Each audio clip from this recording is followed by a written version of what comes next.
This, ladies and gentlemen, is a masterpiece. This is the Newbeedrone All-in-One Flight Controller V2. Very, very nice, compact chipset, all-in-one to get your drone going and save a lot of weight. We're going to talk about this today.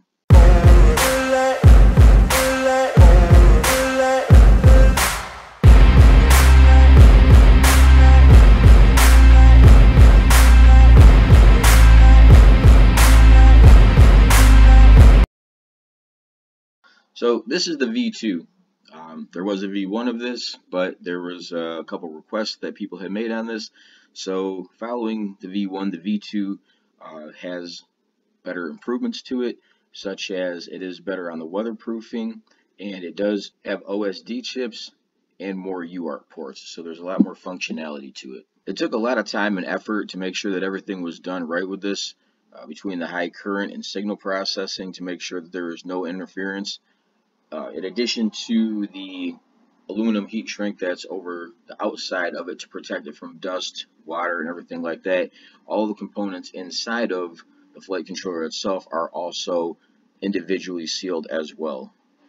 They have the top on it that maximizes the toughness of it, and overall with this chip has experienced less problems than other stacks.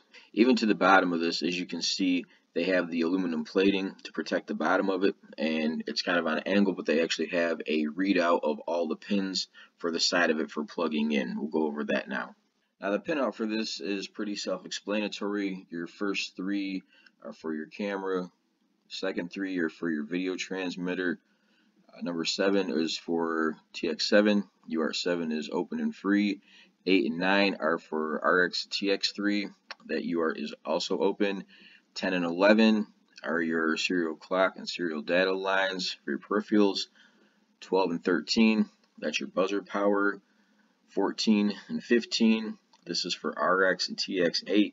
UART8 is also free. And then the final pin, number 16, is for your LED power source. When you open up the package, you'll have your all-in-one flight controller to the top and your hardware to the bottom. It does include your M3 bolts, your XT60 wire, and your capacitor. The contents of this spread out a little more. We have our flight controller, our capacitor, our XT60 wire, our bag of hardware. We have our DJI module cable, 100 millimeters silicone wire on that. We have two 150 Teflon wire Aio V2 JST 16 pin cables as well.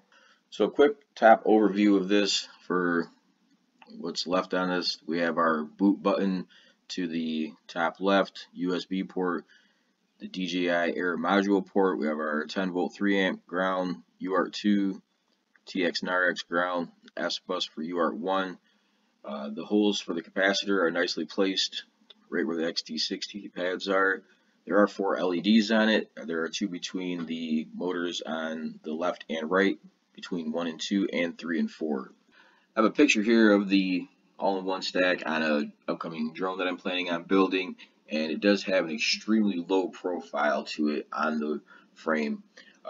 Total of 5 millimeters in height by 37 millimeters wide. Also, it only weighs in at 22 grams by itself. That is 1.36 grams less than the 305 stack with the flight controller and the ESC combined.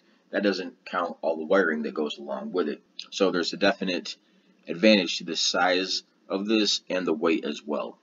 I must say this is a game changer for stacks. I am looking forward to working with this very much. I have this new build come up that I'm doing. It's the Bandolero 7-inch long range, so trying to minimize a little bit of weight on it and also see exactly how this works out. So I'll have a video up on that when I'm building that, how to put that together, and stay tuned. Thank you for watching Thumb Hobby. I'll have another video up soon.